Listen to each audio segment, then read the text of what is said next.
নমস্কার, আপনারা দেখছেন আমার ছোট্ট YouTube channel voice of Anirban. সঙ্গে আমি আপনাদের আপনজন অনির্বাণ চৌধুরী। আজকের এই ভিডিওতে আমি সকলকে স্বাগত জানাচ্ছি। আমার বিষয়বস্তু আপনারা থাম্বনেইলে দেখছেন। আমি এই ভিডিওতে গতকাল দেশের 3টে রাজ্যের 3টে বিধানসভার উপনির্বাচনে যে ফলাফল হয়েছে তার পেছনের কারণটা আমি আপনাদের সামনে তুলে ধরব বলেই আমি এসেছি। এবং আপনাদের কাছে অনুরোধ করব ভিডিওটা একটু শেষ পর্যন্ত দেখে আপনাদের মতামত অবশ্যই কমেন্ট সেকশানে জানাবেন। ভিডিওটা ভালো লাগলে একটু লাইক করে শেয়ার করে দেবেন যাতে আরও অন্যান্য দর্শক দেখতে পান। এবং তৃতীয়ত হচ্ছে, যারা এখনও পর্যন্ত আমার এই চ্যানেলটাকে সাবস্ক্রাইব করতে পারেননি অথবা যারা আজকে প্রথম দেখছেন এই ভিডিও, তাদের কাছে আমি করজোড়ে অনুরোধ করব যে একটু চ্যানেলটাকে সাবস্ক্রাইব করে পাশের বেল আইকনটাকে প্রেস করে দেবেন যাতে আমার দিনে একটি করেই তো আমি ভিডিও করি, তার নোটিফিকেশান সর্বপ্রথম আপনার কাছে পৌঁছয়। এখন আজকের এই ভিডিওতে আমি মূল বিষয়ে যাওয়ার আগে আর একটা বিধিবদ্ধ সতর্কীকরণ করেছি। সেটা হচ্ছে যে আমার প্রায় অধিকাংশ ভিডিওতেই একটা সোশ্যাল মিডিয়া গেস্টাপো বাহিনী আছে, যারা শাসক দল পোষিত। তারা নানান ধরনের আকথা কুকথা বলেন, খিস্তি করেন। শুধু আমাকে নিয়ে নয়, আমার পরিবারকেও টেনে অনেক কমেন্ট করা হয়েছে। বিগত দিন আমি আরামবাগ টিভির শফিকুল ইসলামের একটি বক্তব্য নিয়ে যখন ভিডিও করি, মার্জিতভাবেই ভিডিও করি, অনুনয় বিনয় করি শফিকুল ইসলাম মহাশয়কে যে আপনি ভয় দেখাবেন না। এই কথাটা বলার জন্য ওই গেস্টাপো বাহিনী, ওই আইটি সেলের যে বাহিনী, যাদের এক একজনের নামে 50 থেকে 70টা করে ফেক অ্যাকাউন্ট আছে, তারা আমাকে খিস্তি দিতে নামে এবং আমার কমেন্ট সেকশানে খিস্তির ফুলঝুরি ঝরে। এবং সবথেকে বড় কথা হচ্ছে, আমি পরবর্তীকালে অনুসন্ধান করে যেটা জেনেছি যে এই বাহিনীটা, এই আইটি সেক্টরের যে বাহিনী, তাদের পেছনে তো কোটি কোটি টাকা খরচই হয়। আর সবথেকে বড় কথা যেটা হচ্ছে, সরকার বিরোধী, ওই দল বিরোধী কোনো বক্তব্য রাখলে, যার ভিডিওতে হোক, সে আমার ভিডিওতে হোক আর অন্য কারুর ভিডিওতে হোক, তারা প্রতিটা কমেন্ট পিছু 5 টাকা করে পান। তো এটা উপরি পাওনা। তাই যারা খিস্তি করছেন, গালাগাল করছেন, তারা আমার কাছে একেবারে মানুষের পর্যায়ে আমি তাদের ধরি না। এটা তাদের পেশা। এটা ওই রুদালি টাইপের অনেকে আছেন যারা এই কাজটা করেন। আমার বয়স নিয়ে প্রশ্ন তোলেন, আমি জানি না। হ্যাঁ, আমি 60 বছর বয়স্ক একজন প্রবীণ ব্যক্তি বলতে পারেন। আমার ভিডিও করার অধিকার আছে কি নেই সেই প্রসঙ্গেও তারা জ্ঞান মারতে আসেন আমার এই ভিডিওতে। আমি অবাক হয়ে যাই যে আপনি আপনার বাড়িতে বাবার সঙ্গে বা আপনার ঠাকুরদার সঙ্গে যে ব্যবহার করেন, তাদের যেভাবে সম্বোধন করেন, আপনার অভ্যাসগতভাবে আপনি এই সোশ্যাল মিডিয়ার গেস্টাপো বাহিনী হয়ে শাসক দলের চামচেগিরি করতে বা সেখান থেকে উপার্জন করতে, আপনি প্রতিটা কমেন্টে 5 টাকা করে পাবেন বলে আমাকে যত ইচ্ছে খিস্তি দিন, আমার বয়স নিয়ে যা খুশি বলুন, তাতে আমি অরিড নই। আমি যে কথা বলি সেই কথা বলে যাব। এবং আপনারা যত গালাগাল দেবেন, আপনারা যে ভিডিওটাতে আমাকে অতিরিক্ত গালাগাল দিয়েছেন, সেখান থেকে 500-র ওপর আমার সাবস্ক্রাইবার হয়েছে। বুঝতে পারছেন তো? যাই হোক, আমি ওই সমস্ত অমানুষদের কথা ছেড়ে আমি মূল বিষয়ে আসি, কারণ ওই অমানুষদের জবাব এখন থেকে আমার যারা বিচক্ষণ দর্শক শ্রোতা আছেন তারাই দিয়ে দেবেন আশা করব। এখন বিষয়টা হচ্ছে, গতকাল 3টে কেন্দ্রে উপনির্বাচন হয়। প্রথমটা হয় আপনার বিহারের বাকিপুর কেন্দ্র, দ্বিতীয়টি হচ্ছে মধ্যপ্রদেশের তাতিয়া কেন্দ্র এবং তৃতীয়টা হচ্ছে গুজরাটের মঞ্জলপুর। এখন গুজরাটের মঞ্জলপুরে বিজেপি ওখানে গতবারেও জিতেছিল, এবারে পুনর্নির্বাচনে তারা পুনর্নির্বাচিত হয়েছে। কিন্তু মজার ব্যাপারটা হচ্ছে, এই মঞ্জলপুরে যেখানে বিজেপি গতবার জিতেছিল 75% ভোট পেয়ে, মাইন্ড ইট, 75% ভোট পেয়ে, এইবারে কত পেয়েছে জানেন? 68% ভোট পেয়ে তারা জিতেছে। অর্থাৎ 13% ভোট বিজেপির কমেছে। এরপরে আসুন আপনি মধ্যপ্রদেশের তাতিয়া কেন্দ্র, তারপরে আসবো আমি বিহারের বাকি কেন্দ্র, এবং কারণটা কি সেটাও আপনাদের বলব। সেটা হচ্ছে মধ্যপ্রদেশের তাতিয়া কেন্দ্র, সেখানে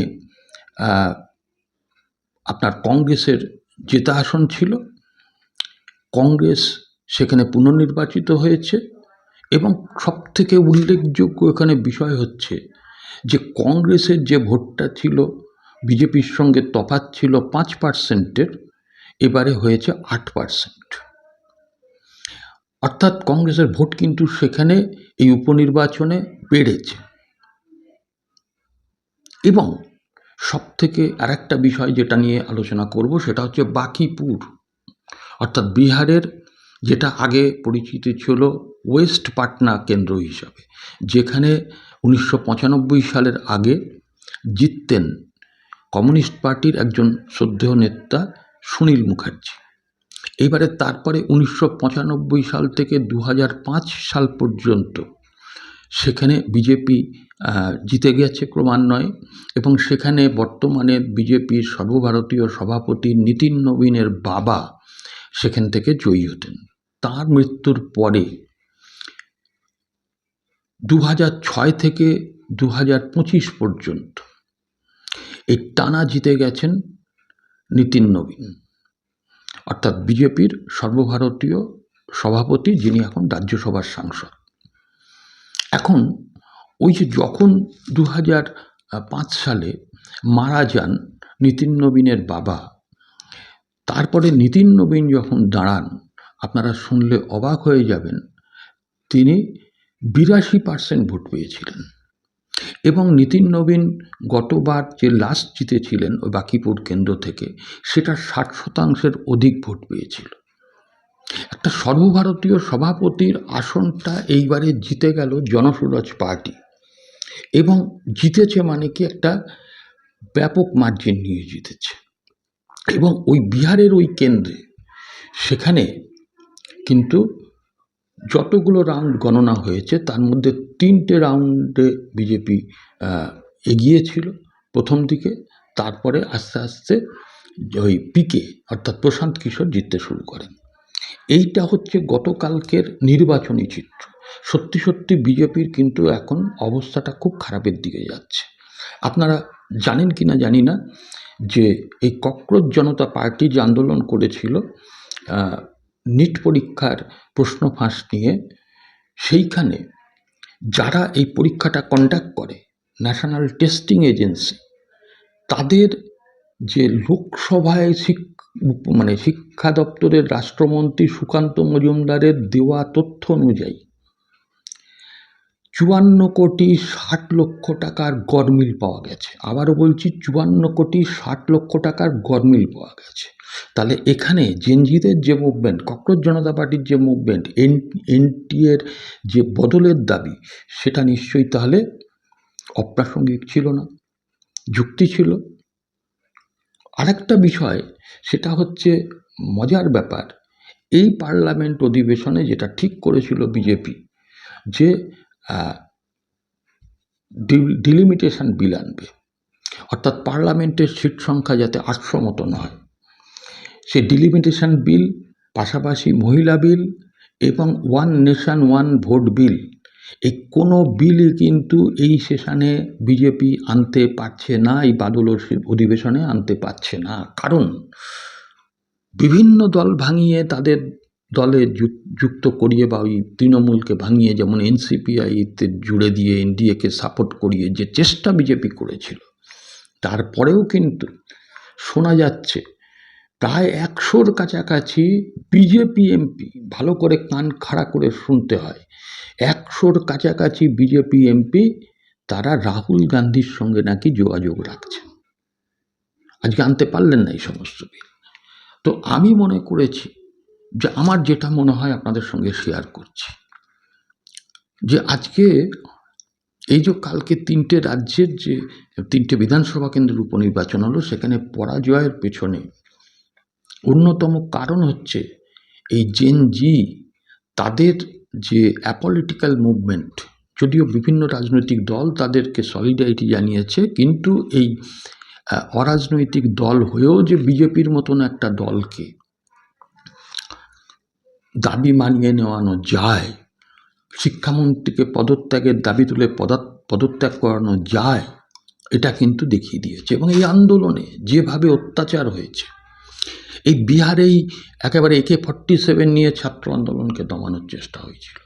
সুতরাং এই জেনজিদের দ্বারা, এই সিজেপির দ্বারা যে আন্দোলন, সেই আন্দোলন কিন্তু উত্তর ভারতে বিরাট প্রভাব ফেলেছে। দ্বিতীয়ত যেটা দলের মধ্যে, বিজেপি দলের মধ্যে যেটা অমিত শাহ এবং মোদি যে দলটাকে ডমিনেট করতেন, তাদের বিরুদ্ধ যে গোষ্ঠীটা, তারা কিন্তু মাথাচাড়া দিয়েছে, এটা কিন্তু পরিষ্কার।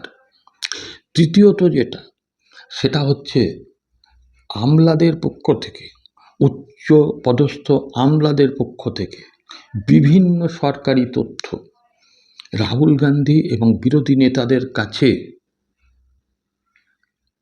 চলে আসছে।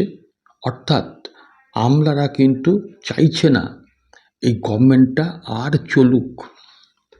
এবং এর একটা পরিষ্কার চিত্র বোঝা যাচ্ছে যে গদি মিডিয়া, ইলেকট্রনিক মিডিয়া এখনও সেদিকে আসেনি, কিন্তু বিভিন্ন হিন্দি এবং ইংরাজি পত্রপত্রিকাগুলো দেখলে বুঝতে পারবেন তারা যেন একটু সুরটা বদলাচ্ছে। অর্থাৎ জেনজির মুভমেন্ট, দলের মধ্যে, বিজেপি দলের মধ্যে যে আভ্যন্তরীণ বিদ্রোহ, এবং সবথেকে বড় কথা যেটা, সেটা হচ্ছে আমলাদের একটা অপ্রকাশিত বিদ্রোহ, এইগুলো কিন্তু মূল কাজ করেছে। আর এই নির্বাচনের ফলের পরে যেটা দেখা যাচ্ছে যে এই যে বিজেপির যে দুটো ক্র্যাচ, যার উপরে বিজেপি দাঁড়িয়ে আছে, তেলেগু দেশম পার্টি এবং নীতিশ কুমারের যে পার্টি জেডিইউ, এদের উপরে কিন্তু নির্ভরশীলতা এইবারে বিজেপির বাড়ল। আর এটাও ঘটনা কান পাতলে শোনা যায় যে চন্দ্রবাবু নাইডুর সঙ্গে প্রতিনিয়ত যোগাযোগ রক্ষা হয় রাহুল গান্ধীর।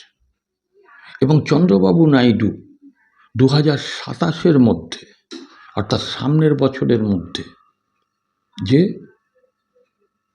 ইন্ডি জোটের মধ্যে ঢুকবেন, এটা নিয়ে কিন্তু কান পাতলেই শোনা যায়।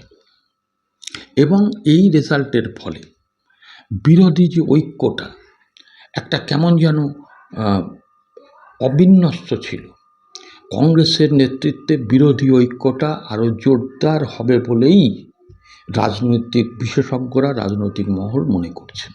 সুতরাং ওই গেস্টাপো বাহিনী যতই ব্যক্তি আক্রমণ করে পার কমেন্টে 5 টাকা করে কামান, যাদের 5 টাকা করে 50টা অ্যাকাউন্ট আছে, তারা যে টাকাই কামান প্রতিটা ভিডিওতে, তারা কিন্তু বরং এই আমাদেরকে ভিডিও যারা করি আমাদেরকে গাল না দিয়ে এই বিজেপির 29 সালে যে বিপদ আসছে, সেই বিপদের দিকটাই লক্ষ্য রাখুন। মহারাষ্ট্রের যে শিবসেনার ওই আপনার উদ্ধব ঠাকরের থেকে শিল্ডের দিকে যাওয়ার, সেইটা নিয়ে যে কোর্টে মামলা, সেটাও কিন্তু আগামী দিনে একটা বড় রেজাল্ট আসতে চলেছে। সুতরাং আগে নিজের ঘর সামলান, তারপরে আমাদের মতন ইউটিউবারদের গালাগাল দেবেন। এইটুকু বলি, আপনাদের মতামতের অপেক্ষায় রইলাম। যারা বাজে মতামত দেবেন, যারা খিস্তি খেউর করবেন, তাদেরকে প্রথমেই আমি ডাস্টবিনে নিক্ষিপ্ত করে রাখলাম। সুতরাং আজকে এইটুকুই, আবার দেখা হবে পরবর্তী এপিসোডে। নমস্কার, সবাই ভালো থাকবেন।